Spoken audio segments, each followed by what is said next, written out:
मकर संक्रांति हिंदू धर्म द्वारा मनाए जाने वाले महत्वपूर्ण त्योहारों में से एक है। इसे नए साल का पहला त्योहार के रूप में मनाया जाता है।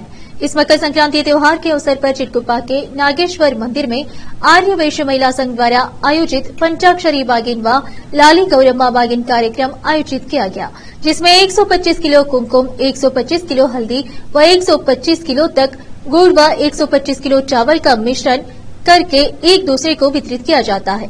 केपी न्यूज से बात करते हुए महिलाओं ने इस कार्यक्रम के महत्व के बारे में विस्तार से बताया। इस अवसर पर आर्य वैश्य महिला संघ के अध्यक्ष पद्मजा मनकाल, उपाध्यक्ष सुधा राघोजी, कामाक्षी रटकल, पद्मा रटकल, गीता ऐनापुर, उमा अतनूर व अन्य महिलाएं उपस्थित थी। चिटकुप्पा से केपी न्यूज के संवाददाता असीम की रिपोर्ट।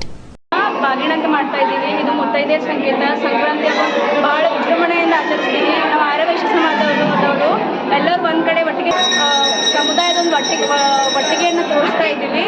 ಇದಕ್ಕೆ ಎಲ್ಲರೂ ಸಹಕರಿಸಿದ ಎಲ್ಲರಿಗೂ ಧನ್ಯವಾದಗಳು. ಸಂಕ್ರಾಂತಿ ಶುಭಾಶಯಗಳು ಎಲ್ಲರಿಗೆ. ಇವತ್ತು ದಕ್ಷಿಣಾಯನ ಮುಗಿದು ಉತ್ತರಾಯಣ ಕಾಲ ಸ್ಟಾರ್ಟ್ ಆಗ್ತದೆ. ಇದು ಮಕರ ರಾಶಿನಲ್ಲಿ ಸೂರ್ಯ ಪ್ರವೇಶ ಆಗುತ್ತದೆ. ಅದಕ್ಕೆ ಮಕರ ಸಂಕ್ರಾಂತಿ ಅಂತಾರೆ. ಇವತ್ತೇ ನಾವೆಲ್ಲರೂ ಸಂಭ್ರಮದಿಂದ ಆರ್ಯವೈಶ್ಯರೆಲ್ಲರೂ ಸಂಭ್ರಮದಿಂದ ಆಚರಿಸುತ್ತೇವೆ. ಪಂಚಾಕ್ಷರಿ ಬಾಗಿಣು, ಸವಾ ಕುಂಟಲ್ ಅರಿಶಿಣ, ಸವಾ ಕುಂಟಲ್ ಕುಂಕುಮ, ಸವಾ ಕುಂಟಲ್ ಅಕ್ಕಿ, ಸವಾ ಕುಂಟಲ್ ಸಕ್ಕರೆ, ಸವಾ ಕುಂಟಲ್ ಎಳ್ಳು, 5 ಸಾಹಿತ್ಯಗಳು ತಗೊಂಡು ಪಂಚಾಕ್ಷರಿ ಬಾಗಿಣ ಅಂತ ಎಲ್ಲ ನಮ್ಮ ಸಾಮೂಹಿಕವಾಗಿ ಆರ್ಯವೈಶ್ಯರೆಲ್ಲ ಕಲಿತು, ಆರ್ಯವೈಶ್ಯ ಬಂಧುಗಳೆಲ್ಲ ಕಲಿತು ಮಾಡ್ಕೊತಾ ಇದ್ದೀವಿ.